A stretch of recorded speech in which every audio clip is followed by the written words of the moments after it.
There's never a dull moment when it comes to Minnesota sports. Whether it's positive or negative. The Yankees have swept the Twins. Minnesota Sports Chat has you covered. Talking nothing but Minnesota sports all year long. It's time now for the soon-to-be award-winning, if only in his own mind, Minnesota Sports Chat with your host, Ross Brendel. We are going with edition number 228. We believe that to be close to official of the award-winning Minnesota Sports Chat presented by Beans Coffee Company. Manny Hill from Jazz 88 in Minneapolis, Purple Insider contributor, and so much more in just moments on your Minnesota Vikings and San Francisco 49ers this upcoming Sunday from US Bank Stadium. Maybe we'll dive into other topics too, but largely going to be Vikings centric. A reminder to stop this podcast right now. If you're listening on Apple, Spotify, however you're listening, please rate and review. That would be much appreciated. And if you're watching on the YouTube machine, please subscribe to the channel, like this comment, and feel free to tell me why I suck in the comments below. Whatever you want to comment, I would be very much obliged if you do so. Darnold, pump fake, throws, end zone, touchdown, Jalen Naylor. Sam Darnold's world, and we're all just living in it, at least after 1 week of the NFL season.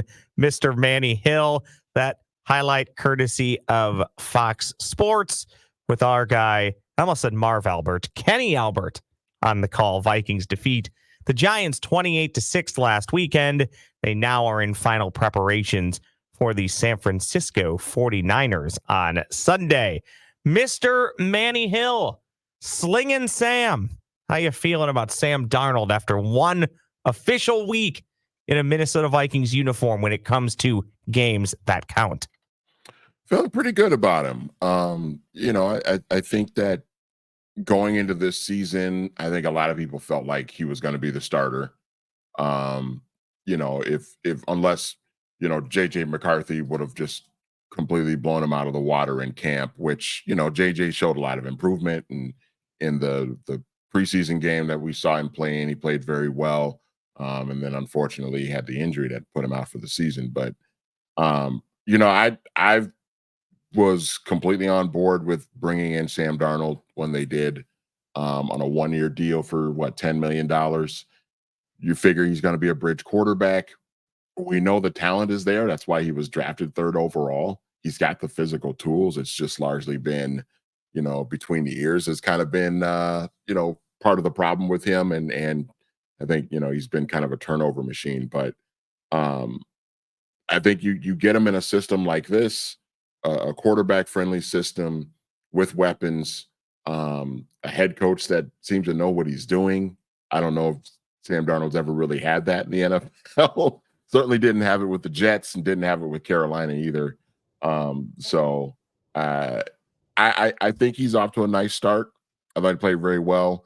And listen, the Giants, make fun of the New York Giants all you want. That defense is actually pretty solid. And as we saw from Sunday's game, Dexter Lawrence is a problem. He's a freak.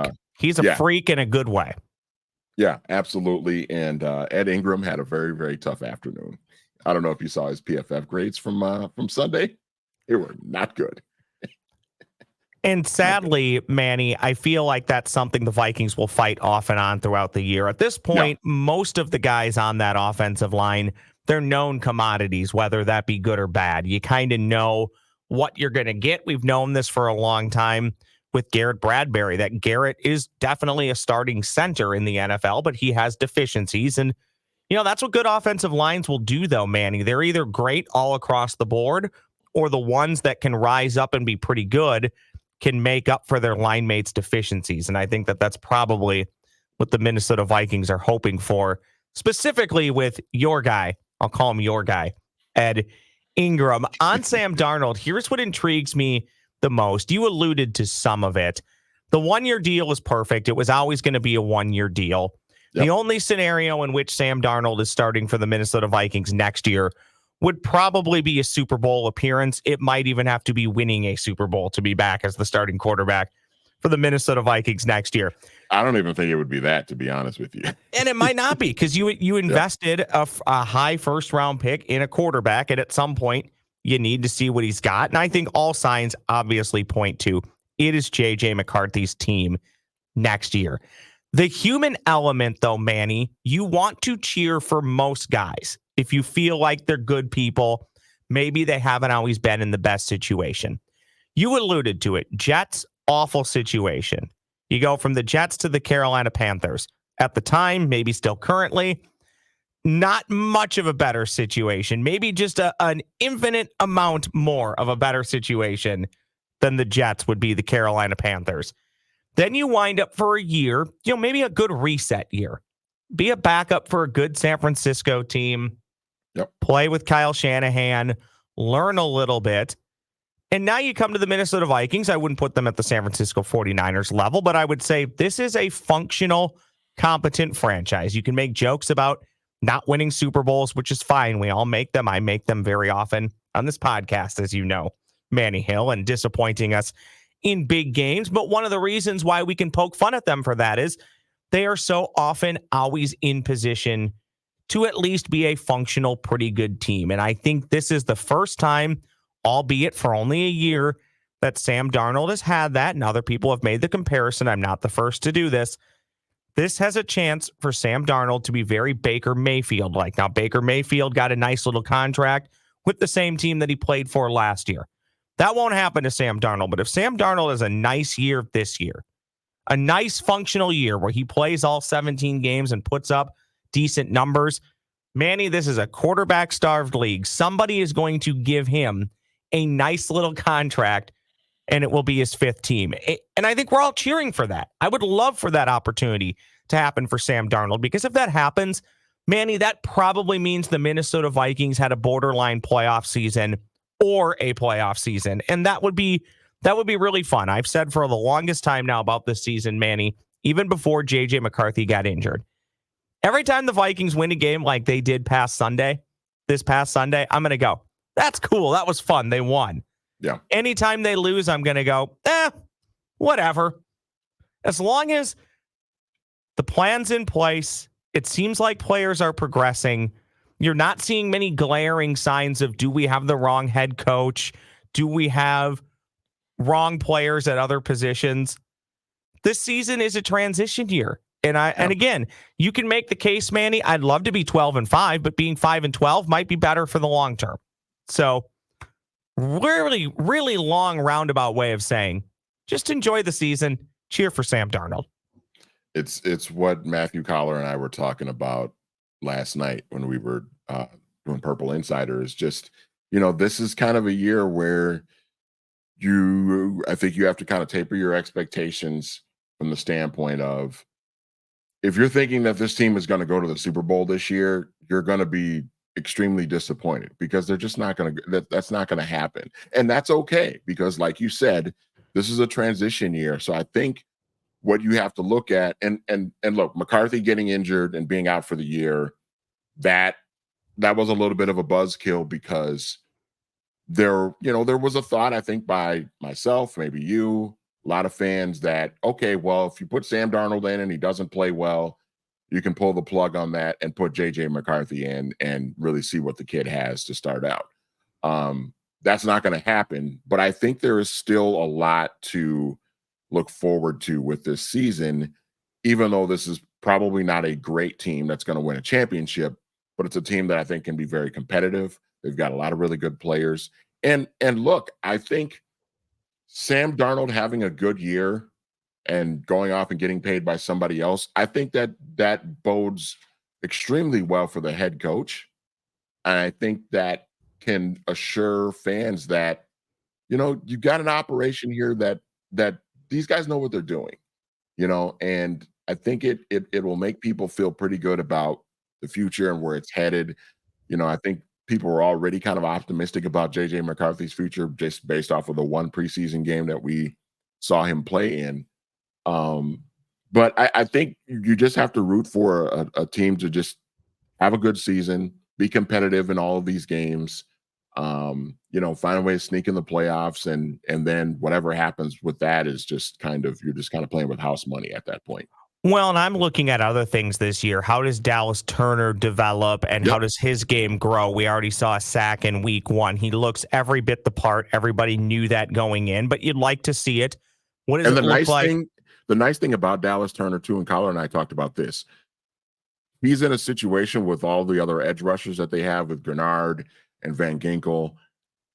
There's not a lot of pressure on Dallas Turner to be like a 14, 15 sack guy out of the gate. He can grow into his own. Yep. Exactly. So, yeah, that's what excites me the most about him and his defense going forward. Well, and you mentioned some of the other names. How does Jonathan Grenard play this year with Brian Flores? Because as the Vikings hopefully continue to ascend next year and even likely probably the year after, I think we'd be a little naive to think that J.J. McCarthy is going to start next year and the Vikings are going to go 13-4 and compete for a Super Bowl. It could happen. How's it go even about this year with Sam Darnold, Manny? We've talked about this before. It's not impossible, but it's probably improbable. So it can happen. Probably won't happen. So I want to see how Grenard develops in the Brian Flores system.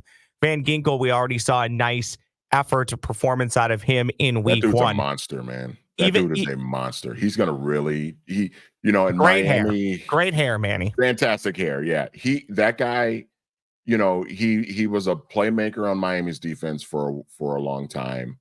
But I think he's going to really have a much bigger role in this defense. And provided he stays healthy, I know he's dealing with a little bit of a foot thing that we've heard about, but that guy's going to be a beast this year for this defense. I'm really excited to see him.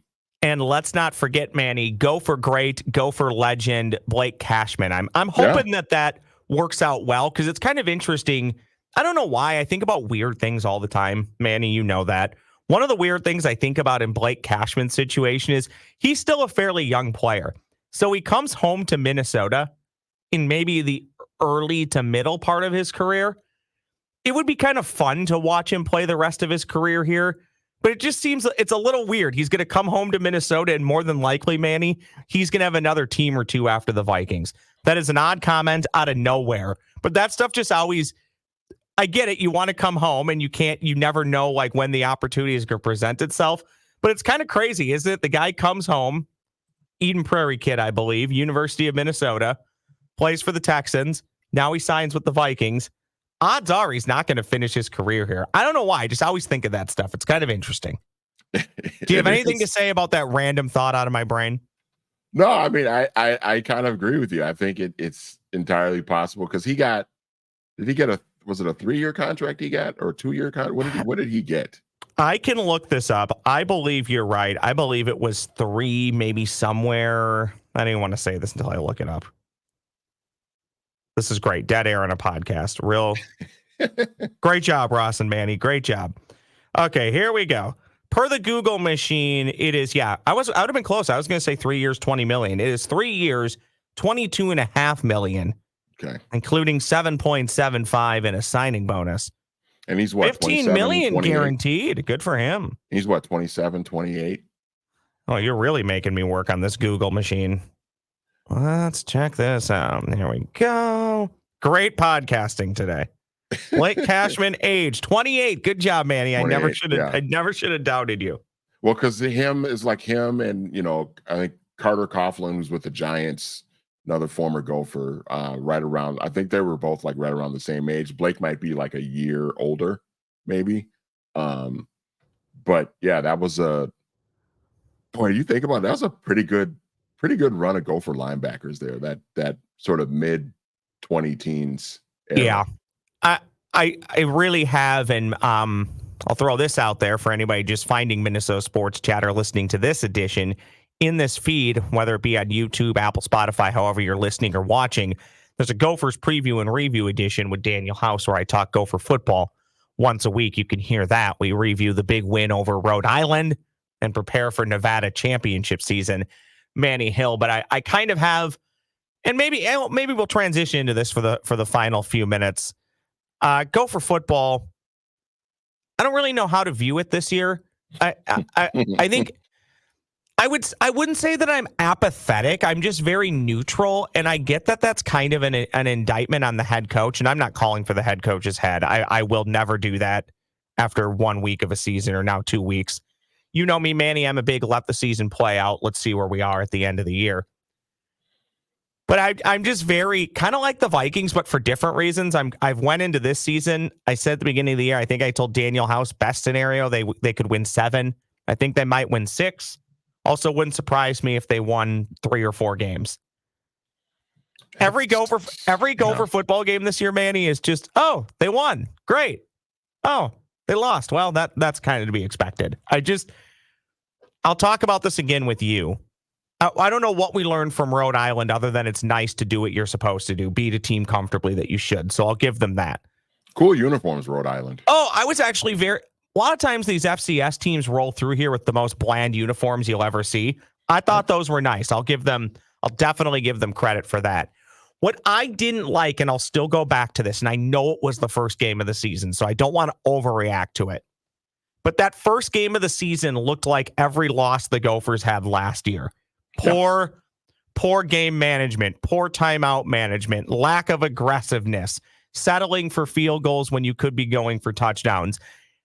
And that's why I still even go into a game. Gophers are favored, depending on what book you look at, between 16 and 18 points.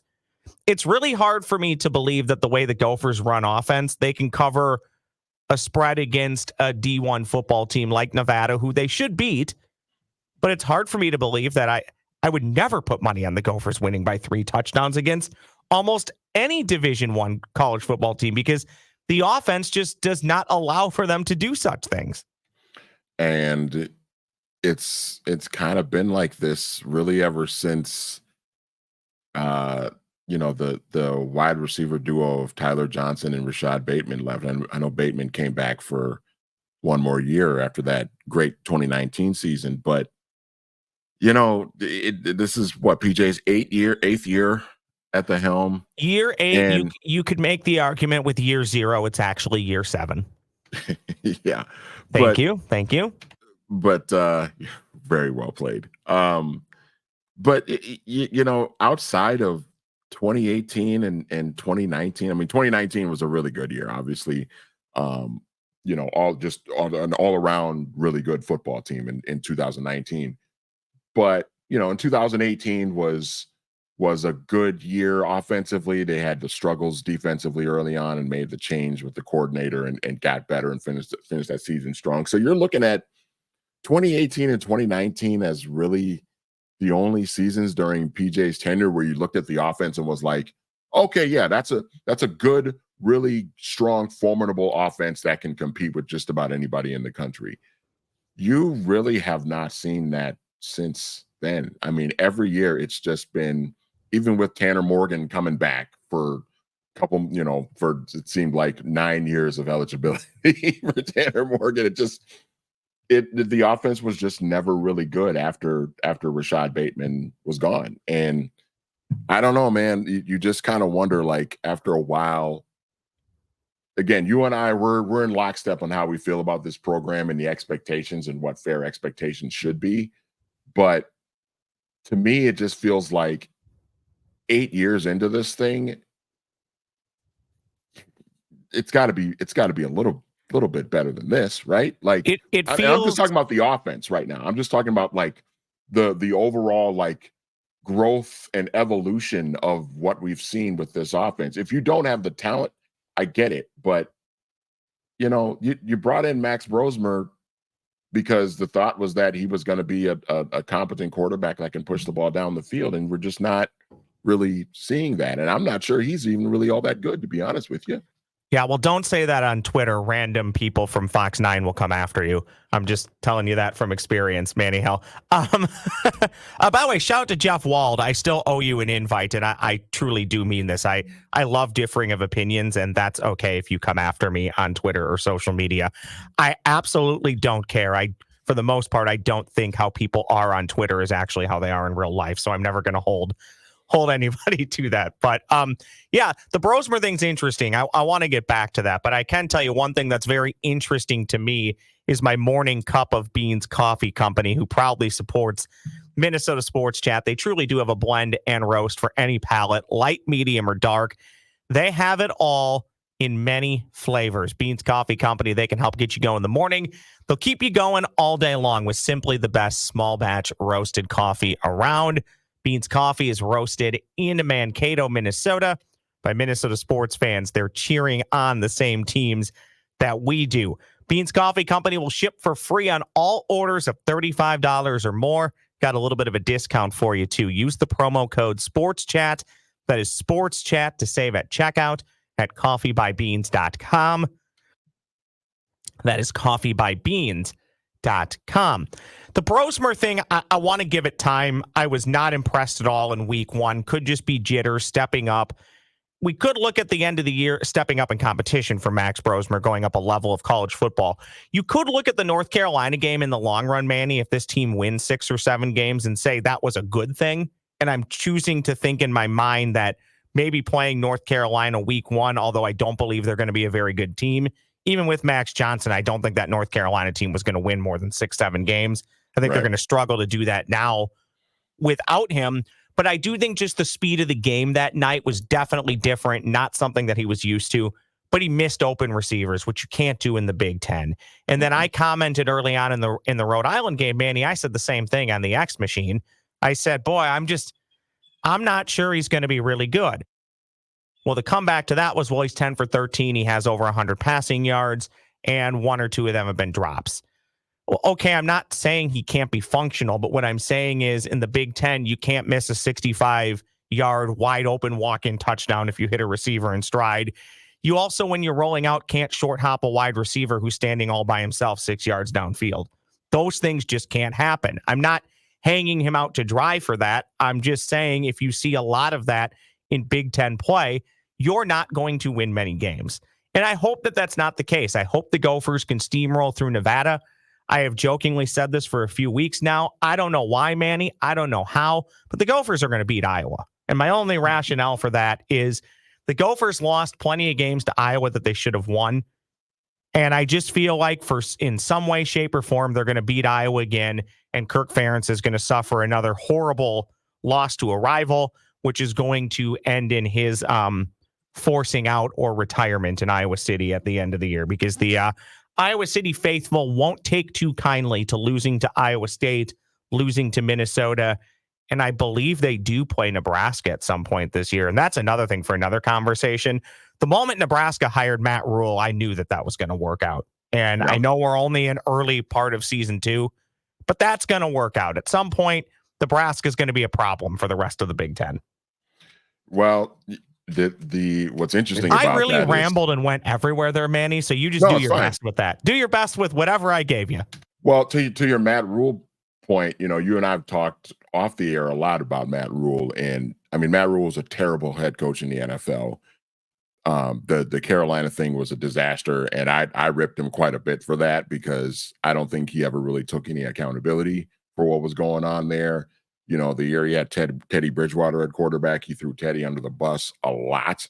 And, and then we saw after Teddy was gone. Don't mess with our Teddy Bridgewater. He may not be ours. You're damn right about that. But he's still ours. You're damn right about that. But, Matt Rule, we've seen at Temple and at Baylor, and I think you're right about Nebraska. He is a fantastic college coach.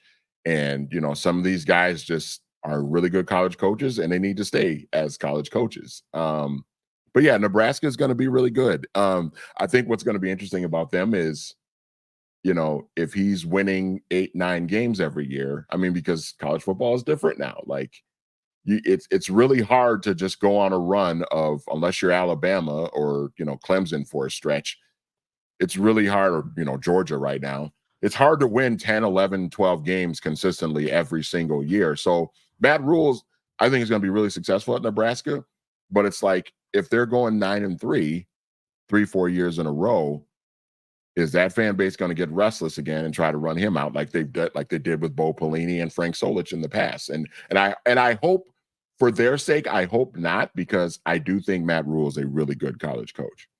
Well, let's leave it here. We'll finish here with this topic because this is a good segue. I think it might be easier for somebody like a Matt Rule, and I'm trying to think of other schools. We can even use Minnesota as an example here. It's now not outside of the realm of possibility that a team like Minnesota can make the college football playoff. If the current playoff system that is in place right now existed in 2019, it's fairly likely the Gophers would have been the 11th or 12th team in to that college football playoff. Now, the landscape of college football has changed a lot with transfer portal and NIL. So who knows how the Gophers will respond and maybe get their ship in order when it comes to that so they can maybe compete at a higher level in today's college football.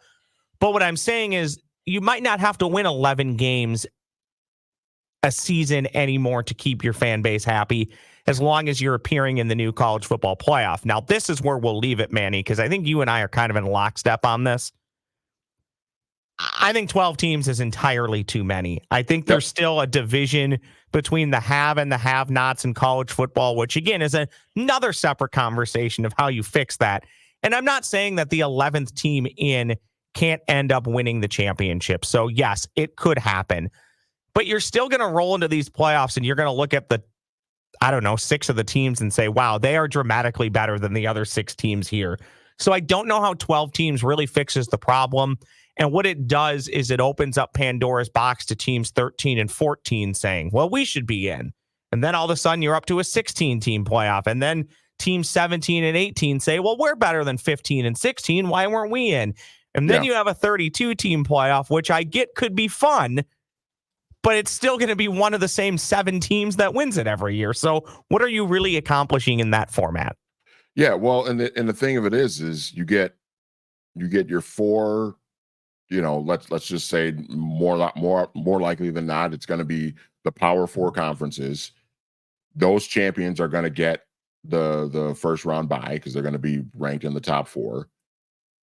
Then you're going to have a group of 5 champion as that 5th automatic bid that, and they might end up being like an 11 or 12 seed, but they're going to get in. And then you're going to have like let's just take the rankings. It's really early in the season, but let's just say like a team like Oklahoma State, who has a really good season, wins 10 games, but doesn't win the Big 12. They might end up getting left out because Boise State won the Mountain West at, 11-1, and they're in the college football playoff. Now, one might say, well, Oklahoma State's a better football team than Boise State. You know what I mean? And so then you're going to have that controversy. And then it's going to be like, well, let's expand to 16 teams. It's like, where is it going to end? And I'm telling you, Ross, it's going to happen. It's going to happen with this 12-team format. Somebody's going to be mad. Somebody's going to be ranked 11th in the coaches and the AP poll, and they're going to get left out of the playoff because of an automatic bid. And that team's going to be upset. And then we're going to have a controversy again. You know what, though? When the Gophers are the first team left out at the end of this year, then I will push for expansion of the college football playoff, Manny. Well, it's been a fun conversation. We went all over, talked a little Sam Darnold, slinging Sam and the Minnesota Vikings. I'll leave it here. I do, and it's only because I care. I can be very passionate and get very upset about the Gophers and make a lot of jokes about them. But I still want them to win every game that they play. The beauty of college football is they can win any game that they play. Crazy stuff happens every Saturday. I'm still hopeful they'll be okay this year. I think there's still a path. Call me crazy.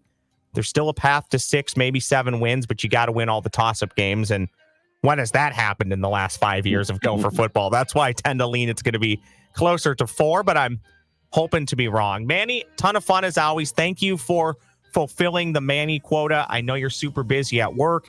You got the side hustles and you're making time for this, so I appreciate it. My pleasure.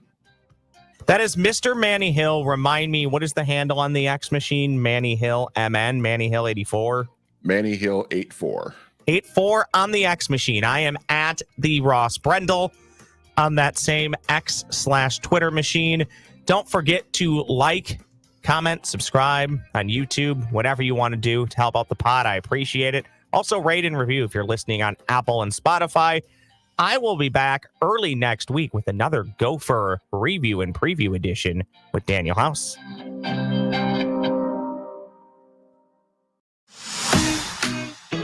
Thanks for listening to Minnesota Sports Chat, presented by Beans Coffee Company. Use the promo code SPORTSCHAT. That's one word, Sports Chat, to save at checkout. Follow Ross on X at @TheRossBrendel. Like and subscribe to Minnesota Sports Chat wherever you get your podcasts. Rate and review kindly.